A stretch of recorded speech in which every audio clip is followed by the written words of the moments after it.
The smell of burnt circuit boards mixed with alien spices filled the recycled air as David Wells squinted at his datapad. Numbers danced across the screen, each one representing a contract dispute between a Filthari merchant and a human shipping company. He scratched another note with his stylus, oblivious to the growing commotion in the trading hall around him. Someone screamed. David looked up. The Kravathy had arrived. They moved through the crowded marketplace like shadows given form, all fur and teeth and coiled muscle. 7 of them, each standing nearly 8 feet tall on digitigrade legs.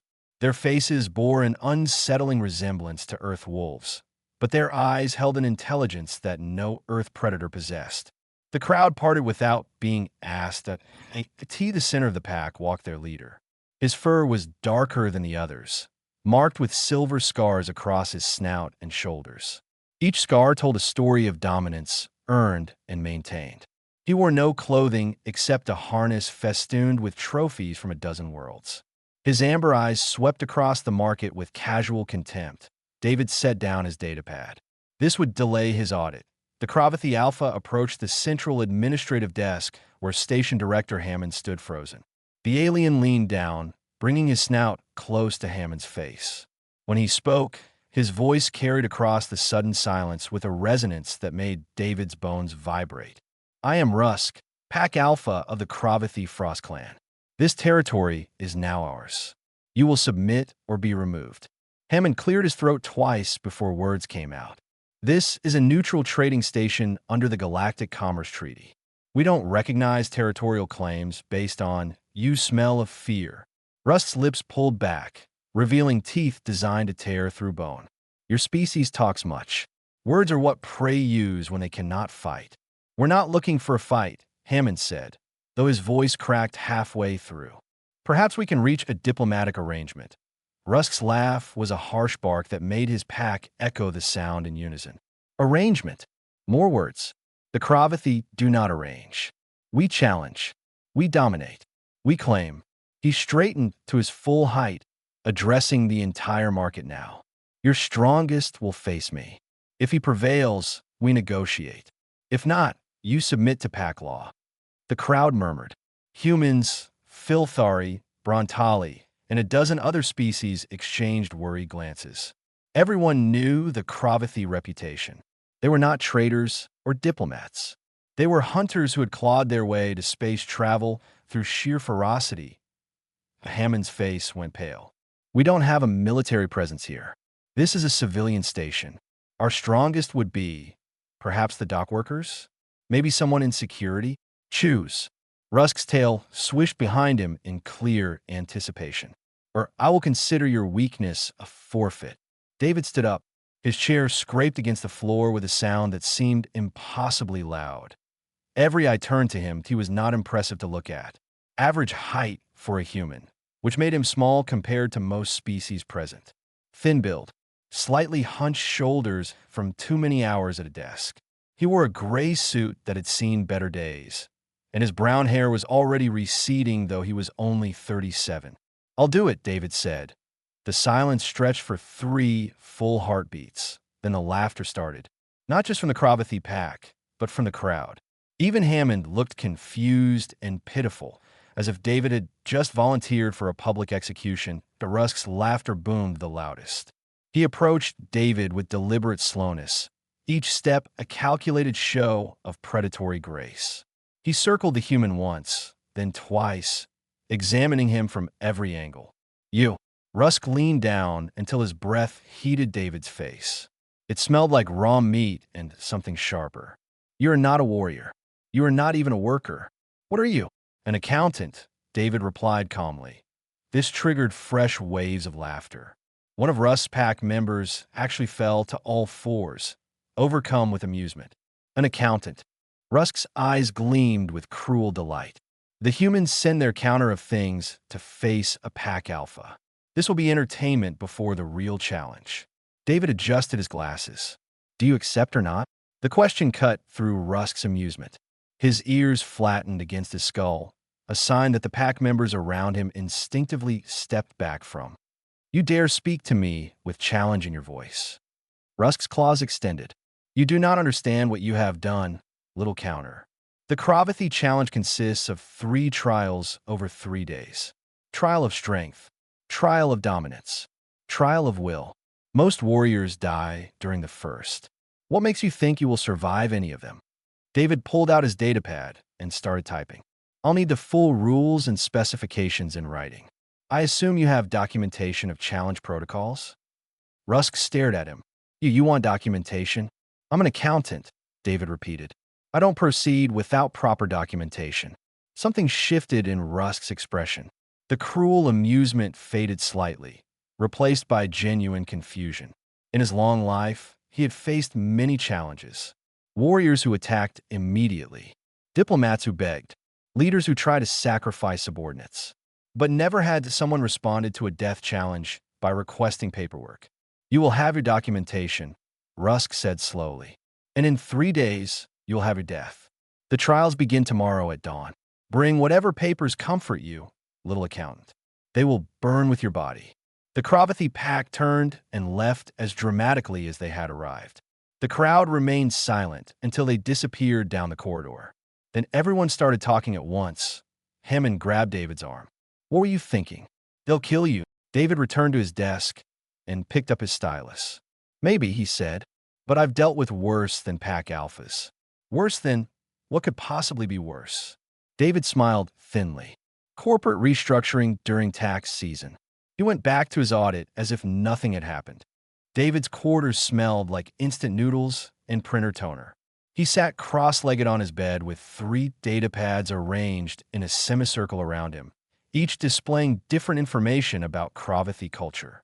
The documentation Rusk had provided was surprisingly thorough.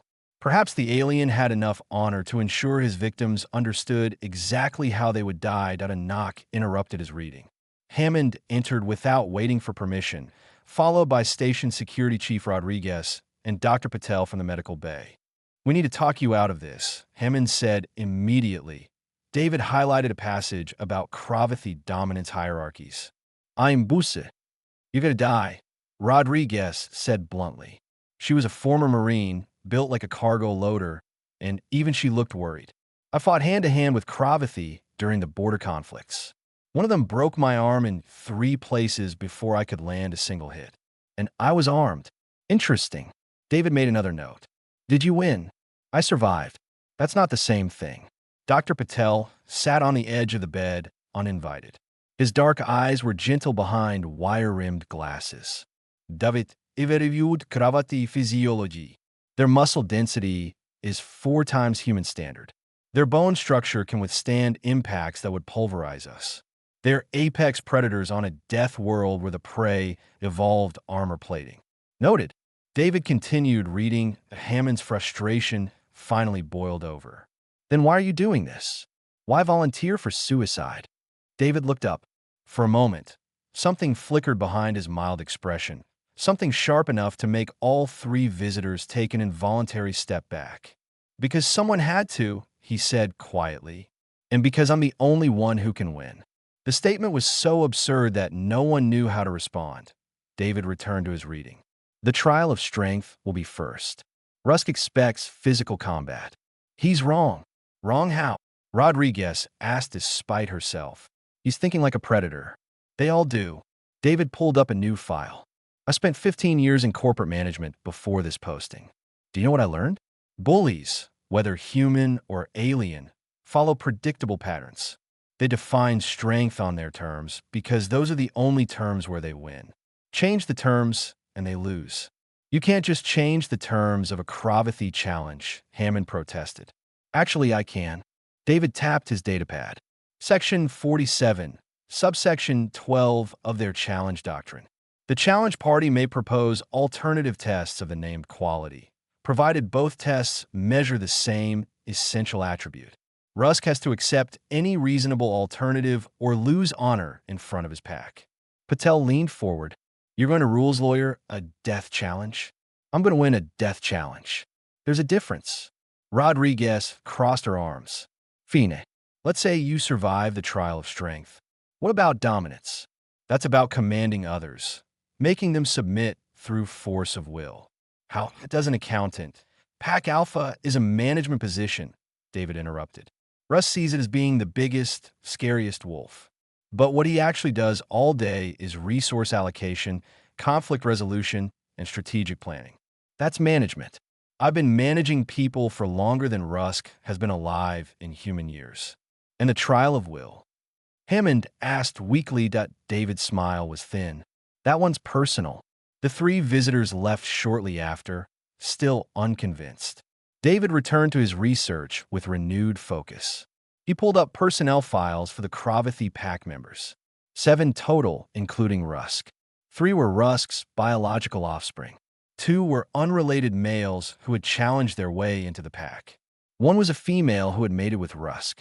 The last was an older male who bore heavy scarring. David studied that last one carefully.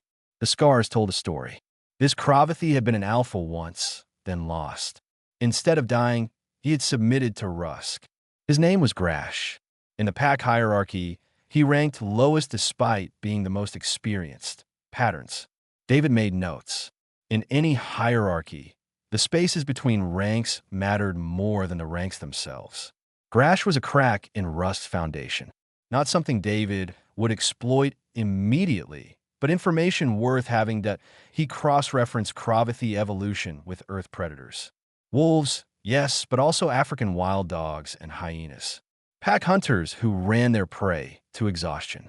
But there were crucial differences. Kravathy were ambush predators first. Their homeworld had dense forests and mountainous terrain. They stalked, they pounced, they killed quickly. Humans were persistence hunters. They jogged after prey for hours or days until it collapsed from exhaustion.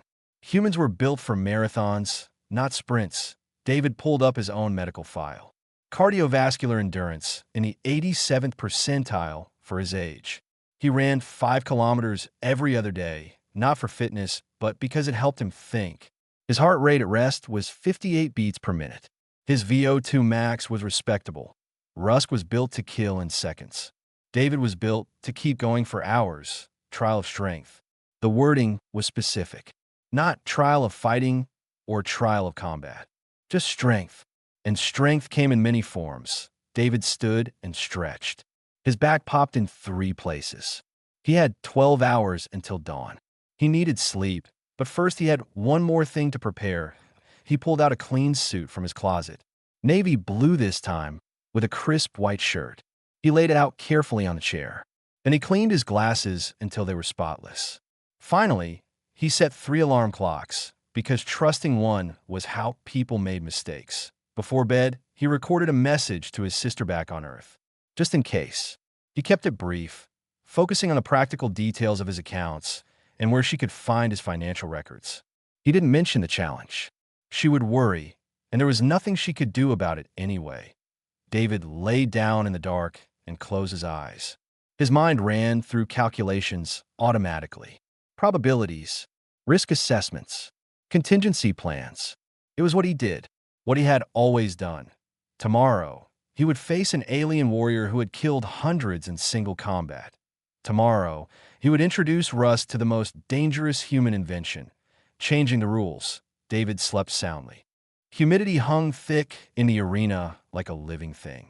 The converted cargo bay had been transformed overnight into something resembling a Kravathy honor circle, though David suspected the aliens found human approximations amusing at best. Hundreds of spectators packed the observation platforms, representing 24 species. Word had spread fast. Everyone wanted to watch the accountant die. Rusk stood in the center, magnificent and terrible. He wore no armor, no weapons, just his scars and his certainty. His pack flanked him in a semicircle, their postures radiating confidence. To them, this was already over. David walked in alone. He still wore his Navy suit, though he had removed the jacket and rolled up his sleeves. His tie remained perfectly knotted. Some of the crowd laughed. Others just looked sad. Rusk's lips pulled back in what might have been a smile. The little accountant arrives dressed for his funeral. How thoughtful. David stopped 10 feet away. Before we begin, I need to invoke my right under Section 47, subsection 12 of your challenge doctrine. The laughter died. Rusk's ears flattened. You dare. I dare nothing. I'm following your rules. David's voice carried across the suddenly silent arena. The trial of strength must test strength. You plan combat. I propose an alternative that measures the same essential quality. Unless you're afraid of following your own traditions. The insult was calculated. Rusk's hackles rose, but he couldn't refuse without losing face. His pack watched, waiting for his response. Speak your alternative.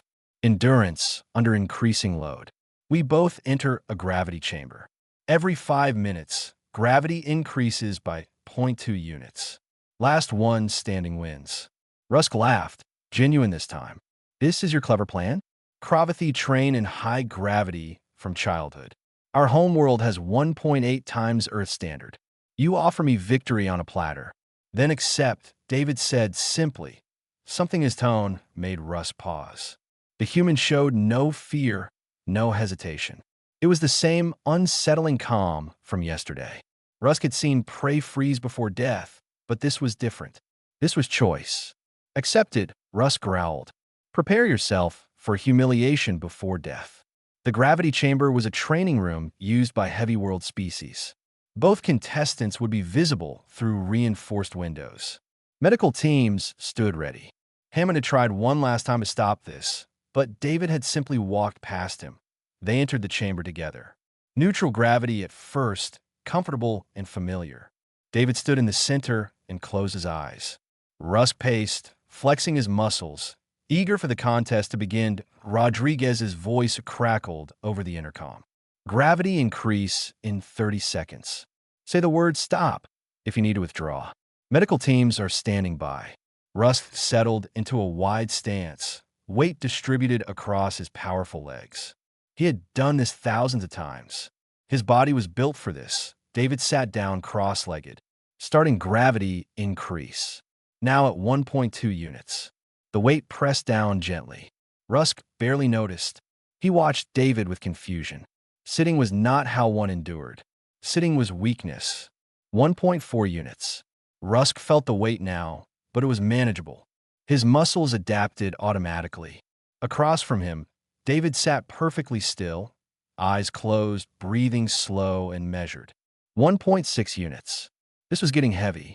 Rusk adjusted his stance, lowering his center of gravity. His homeworld gravity. Comfortable enough. He could do this for hours. David's breathing never changed. In through the nose for counts. Hold 4 counts. Out through the mouth for counts. The meditation technique he had learned to manage stress during audits. His heart rate slowed. His muscles relaxed. The gravity pressed down, but he did not fight it. He accepted it, worked with it. 1.8 units. Rusk's legs began to burn. Not badly, not yet, but the burn was there. He had trained at this level, but training was different from actual endurance trials. He glanced at David. The human sat like a statue. 2.0 units. The weight was serious now. Rusk felt it in his spine, his hips. Each breath took effort. His pack watched through the windows, their faces showing the first hints of concern. This was beyond their homeworld gravity. They had never trained at this level. David opened his eyes, but did not move. His face was calm. Your people evolved for explosive power, he said softly. Ambush hunting. Maximum force in minimum time. Am I right? Rusk could not answer. Speaking took too much energy now. Umanza wulba differently. David's voice was steady despite the crushing weight. We chased prey across savannas for days. We ran animals to death through pure endurance. We are not strong in the way you measure strength. We are strong in the way time measures strength. 2.2 units. Rusk's legs trembled. Sweat matted his fur. His breathing came in harsh pants. He tried to lower himself down like David, but his body would not cooperate. His joints locked. His muscles screamed. David remained seated, still breathing slowly. Your muscle density works against you now. More mass requires more energy to support. You are carrying your own advantage as a burden. 2.4 units. One of Rusk's legs buckled. He caught himself, but barely. The pack pressed against the windows, their faces pressed to the glass. This was not possible. Their alpha was the strongest among them, the strongest they had ever known. David stood up. The movement was slow, careful, but he stood. Under 2.4 times Earth gravity, he rose to his feet while Rusk struggled to remain upright. "This is what humans do," David said, his voice cutting through Rusk's ragged breathing. "We endure. We persist. We outlast. Your people measure strength by how hard you hit. We measure it by how long we last." 2.6 units. Rusk collapsed. His legs simply gave out, and he crashed face first into the deck. He tried to rise, tried to push himself up, but his arms would not respond. The weight was too much. His body, built for short explosive violence, had nothing left. David walked over slowly.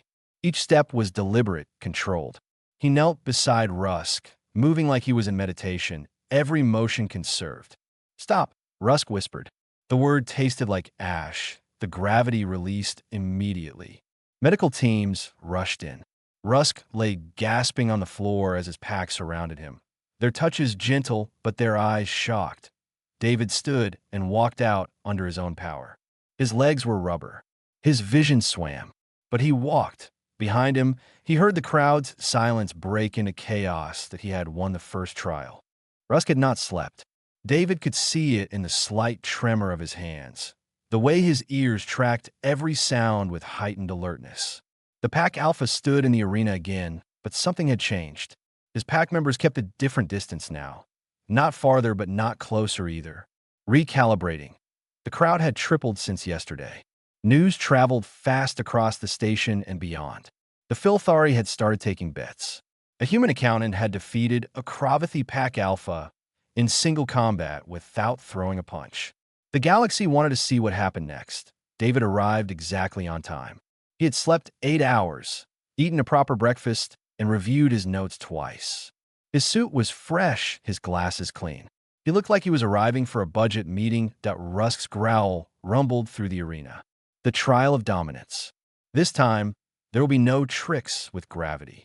This tests the ability to command, to make others obey through force of will. My pack will demonstrate their loyalty. Then your people will demonstrate theirs. We shall see who commands true respect.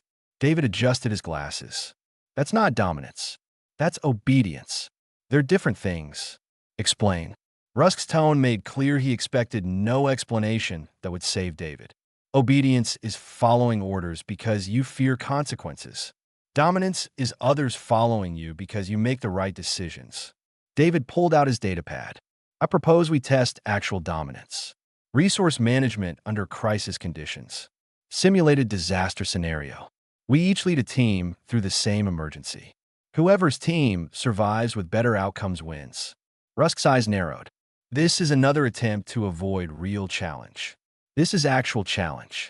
Unless you believe leading a pack is just about being scary. David's voice was mild, but the insult landed. Or maybe you've never had to make hard decisions about resources. Maybe your pack just follows instinct. Rusk's claws extended. Several spectators flinched, but the Pack Alpha did not attack. He was learning. The humans set traps with words. What manner of crisis? Rusk asked carefully. Station decompression in 3 sections. Fire in 2 others. Oxygen running out. Civilians of mixed species trapped in different locations. Limited rescue equipment. 20 minutes to save as many as possible.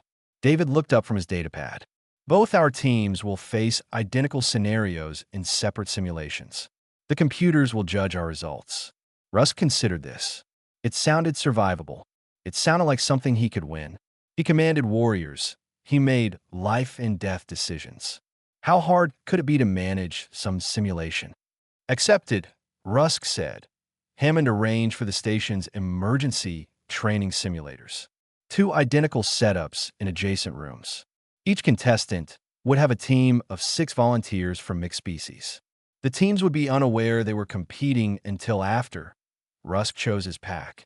All Kravathy, all warriors, all proven in combat. David requested volunteers. He got Rodriguez, 2 dock workers, a Filthari engineer, a Brontali medical technician, and Dr. Patel. None of them warriors. None of them even particularly brave-looking. The simulations began. Rusk's approach was instinctive. He barked orders in rapid succession. Go here, do this, move now. His pack responded instantly, their combat training making them fast and coordinated. They breached the first compartment in under 2 minutes, found civilians, started evacuating, then the second crisis hit. Fire spread to a new section. Rusk had to split his pack. He sent 3 to fight the fire, kept 3 for evacuation. The simulation threw more problems. Toxic gas, structural collapse, injured civilians who could not move quickly. Rusk grew frustrated. His warriors kept waiting for orders. Every decision had to come from him. They were efficient at executing commands, but lost time waiting to be told what to do in the next room. David's approach was different. "Okay," he said calmly, pulling up a station map. "Rodriguez, you have combat engineering training. What's your assessment of structural priorities?" Rodriguez studied the map. "Secondary corridors here, and here will collapse if we don't shore them up. We'll lose all access to sections 4 and 5. Patel, medical priorities? Oxygen deprivation hits the Filthari and humans first. Brontali can last longer. We triage based on species vulnerability and location." David nodded. "Right. Team assignments. Rodriguez, take the 2 dock workers. You 3 shore up the corridors and establish escape routes. Keep me updated on structural changes every 2 minutes. Patel, you and the Brontali technician handle medical triage in Section 3. The Filthari engineer and I will manage life support and fire suppression." "Questions? What if we run into something unexpected?" one of the dock workers asked. "Use your judgment. You know your jobs better than I do. I trust you to make the right calls. Just keep communicating." David pulled up the environmental controls. "Start now." His team scattered without hesitation. They had been given objectives, not orders. They had been trusted, not commanded. Rodriguez made 3 structural decisions without asking permission. All 3 were correct. The dock workers found a faster route through maintenance tunnels that was not on the official maps. They radioed it in, and David immediately incorporated it into the rescue plan. Patel triaged 12 casualties in 4 minutes by working with the Brontali technician instead of directing her. The Filthari engineer solved the fire suppression problem by rerouting coolant through a secondary system David had not even known existed. David coordinated, adjusted, responded to new information. He did not command. He managed at Rusk's team, saved 43 civilians, but lost 2 pack members to structural collapse. They completed their scenario with 12 casualties. David's team saved 61 civilians with 0 team casualties and only 3 civilian deaths, all from pre-existing critical injuries. The results displayed on screens for everyone to see. Rusk stared at the numbers. His pack stared at the numbers. The crowd stared at the numbers. "This is impossible," Rusk said quietly. "My warriors are trained. They are disciplined. They follow orders perfectly." "That's the problem," David replied. "They waited for orders. My team made decisions. Real dominance is not making people do what you want. It is putting the right people in the right positions and trusting them to perform." Rusk's voice was barely a whisper. "You did not dominate them. You collaborated." "Yes. Humans learned this a long time ago. The best leader is not the one who controls everything.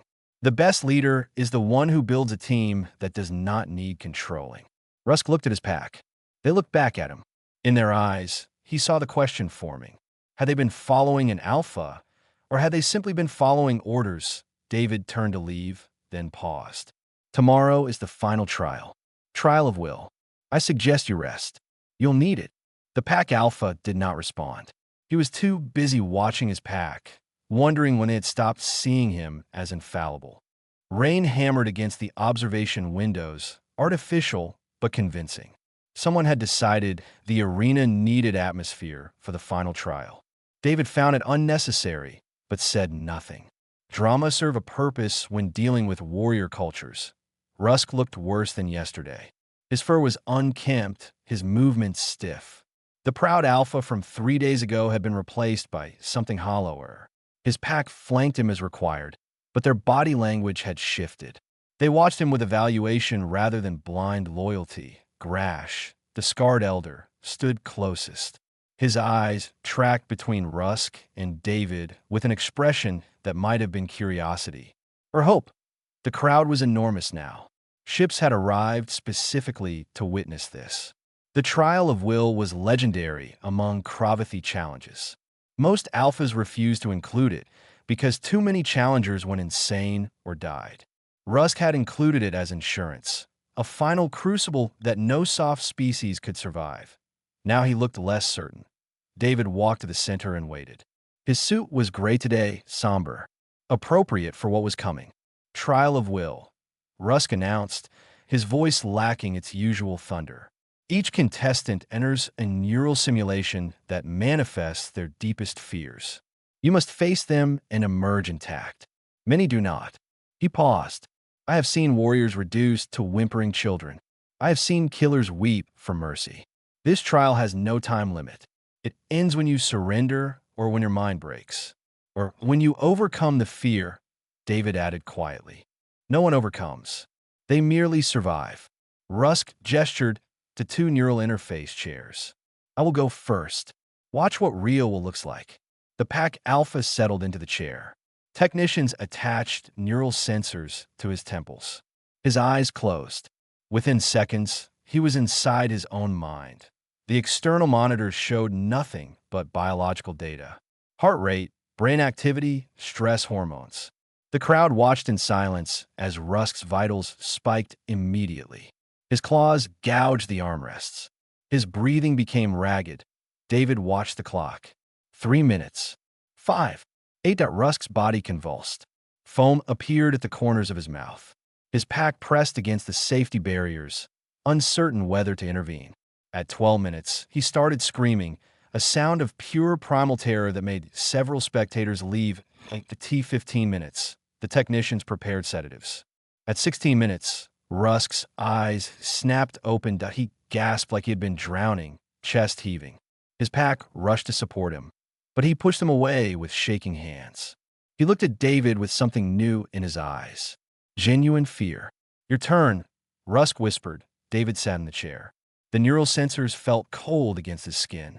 He took 3 measured breaths and nodded to the technicians. The world dissolved. He stood in his childhood home. Small apartment, worn furniture, the smell of his mother's cooking. She was in the kitchen humming to herself, alive again. David had been 14 when the transport accident took her. 23 years ago. This is not real, David said aloud. His mother turned and smiled. Does that matter? I'm here now. You could stay. Forget the station. Forget the challenge. Just stay. The temptation was there, real and aching. But David had been through therapy after her death, had processed the grief properly. He understood what this was. You're not my fear, he said gently. You're my wish. Try again. The scene shifted. He stood in his old office. Gray cubicle walls, fluorescent lights, the hum of computers.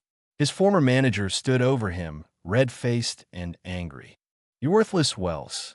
15 years of mediocre work. Nobody will remember you. You'll die having accomplished nothing. David felt the familiar clench in his chest. The old anxiety. But he had left that job, left Earth, taken a risk on a frontier station. He had already faced this fear and moved beyond it. I've accomplished enough, David said. Next. The office melted away. He was alone in darkness. Complete, absolute darkness. He could not see his hands in front of his face. Could not hear anything. Could not feel anything. Sensory deprivation. The fear of being forgotten, of ceasing to matter. David sat down in the nothing. This one's harder, he admitted to the void. The fear that none of it matters. That I'm just a small person doing small things in an infinite universe. The darkness pressed in, suffocating. His breathing quickened despite his training. This was hitting something real, something he had not fully processed. But here's what you don't understand about humans, David continued, his voice steady despite the fear. We made peace with meaninglessness a long time ago. We're good at it. We live for 70 or 80 years on a tiny planet orbiting an average star in an unremarkable galaxy. Everything we do is temporary. Everyone we love will die. We know this. We've always known this. The darkness seemed to listen. And we do things anyway. We build. We create. We love. Not because it is permanent, but because it matters right now. I'm an accountant on a frontier station facing death to save strangers. Is that meaningful in the cosmic sense? No, but it's meaningful to the people on this station. That's enough. The darkness began to crack. Light seeped through. You can't break me with meaninglessness, David said firmly. Humans swim in that every day. We accepted the void and kept living anyway. That's what real will is. Not refusing to face your fears, accepting them and moving forward regardless. The simulation shattered. David opened his eyes. 3 minutes and 40 seconds had elapsed. The crowd was silent. Rusk stared at him, comprehension dawning on his face. The human had not fought the fear, had not tried to overcome it through force. He had simply accepted it as part of existence and moved on. You. Rusk's voice was hoarse. You were not afraid. I was terrified, David corrected. But fear is not weakness. Fear is information. I felt it, processed it, and made my choice despite it. That's the difference between our species, Rusk. You fight fear. We live with it. The pack alpha lowered his head. His pack watched, waiting for his response. Rusk knew he had lost. More than that, he understood why. The human had not defeated him. The human had shown him what defeat truly meant. The silence in the arena felt heavier than triple gravity. Rusk knelt in the center, head bowed, waiting. His pack surrounded him in a loose circle, their body language uncertain. According to Kravathy tradition, a defeated alpha faced death. Clean, quick, honorable. The challenger would take his place, absorb his pack, continue the bloodline. David stood 5 feet away, hands in his pockets. Get up, he said. Rusk did not move. The challenge is complete. 3 trials, 3 defeats. By Kravathy law, I am no longer alpha. I am nothing. End it quickly. I ask only that you lead my pack well. I'm not going to kill you, Rusk. The words echoed across the silent crowd. Even the Kravathy pack members looked confused at Rusk's head snapped up. You must. Without alpha status, I am dead regardless. My pack will tear me apart for weakness, or I will die by my own claws within the cycle. This is our way. You cannot change tradition because you feel pity. I don't feel pity. David pulled out his datapad and started typing. I feel annoyed. Your tradition is wasteful. You have skills, experience, tactical knowledge. Killing you destroys value. That's bad accounting. I am a warrior, not a number on your screen. You're both. David looked up. And as a warrior, you're quite good at violence and terrible at management. As a number, you represent significant training investment that your species has already paid for. Killing you would be like liquidating an asset at a loss just because it had one bad quarter. Rusk stared at him. What are you saying? I'm saying you're fired for being pack alpha. But I'm offering you a different job. David pulled up a document. This station needs a security consultant. Someone who understands predator species psychology. Someone who can train guards in real combat situations. Someone who can negotiate with other warrior cultures when they inevitably show up looking for trouble. The arena erupted in confused murmuring. Hammond looked simultaneously relieved and baffled. The Kravathy pack exchanged glances, trying to process this development. You want me to work for you? Rusk's voice was flat with disbelief. Work with me, David corrected. I'm not your alpha. I'm your colleague. Humans don't work on dominance hierarchies. We work on mutually beneficial arrangements. You get a purpose and a salary. The station gets someone who knows how to handle warrior species. Everyone wins. But my pack will do what they decide to do. That's the other thing about human management. You don't own your team. They choose to work with you based on whether you make good decisions.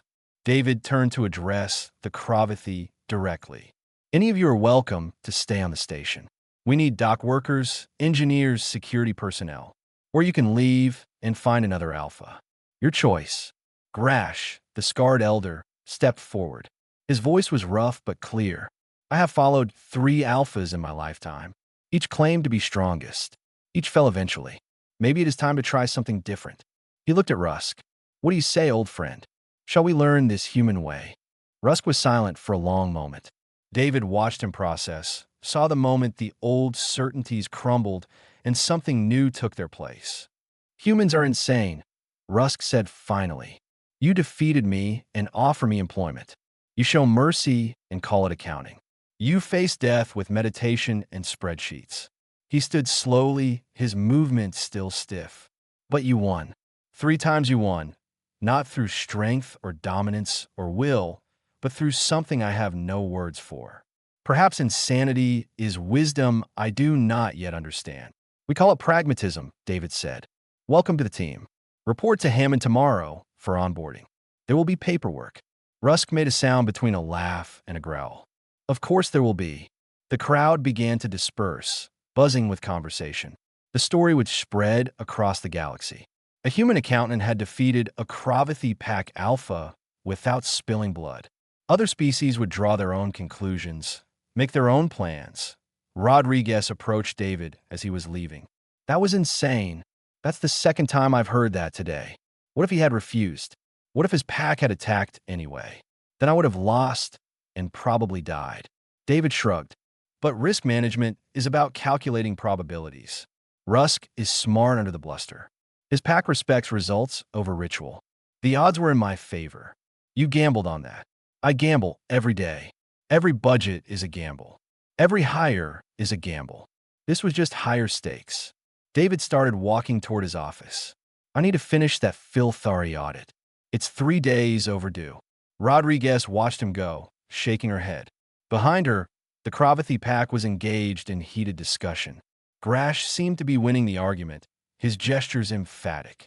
One by one, the pack members nodded. 3 weeks later, David sat in his quarters reviewing personnel reports.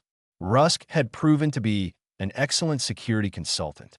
2 merchant vessels had tried to intimidate the station into lower docking fees. Rusk had intimidated them back, then negotiated reasonable rates that satisfied everyone. 4 of his pack members had signed employment contracts. The other 2 had left to find their own paths, which Rusk had accepted with surprising grace. More importantly, word had spread. 7 different warrior species had sent delegations to challenge the station. All had been met by David, who calmly explained that violence was inefficient and offered alternative arrangements. 3 had accepted immediately. 2 had demanded trials similar to Rusk's. David had won both, though the second one had been close. The galaxy was learning that humans did not fight on anyone's terms but their own. Hammond appeared on David's screen. We need to discuss your new job title. I have a job. Accountant. You're de facto handling alien relations, security consulting, and station defense. That's not accounting. Everything is accounting. David highlighted a line in his report. Resources, time, personnel, risk. It is all just numbers that need balancing. Besides, I still have 17 audits to complete. You're impossible. I'm efficient. There's a difference. Hammond signed off, still shaking his head. David returned to his spreadsheets, content. Outside his window, a Kravathy patrol passed by, led by Grash. They moved with purpose but not aggression, working with the station rather than against it. David smiled slightly. People could be managed. Systems could be optimized. Even warrior cultures could learn to adapt when given proper incentive structures. That IT was all just accounting. In the end, balance sheets for bodies instead of credits. Risk assessment for relationships instead of investments. The principles remained the same, and David Wells was very, very good at accounting.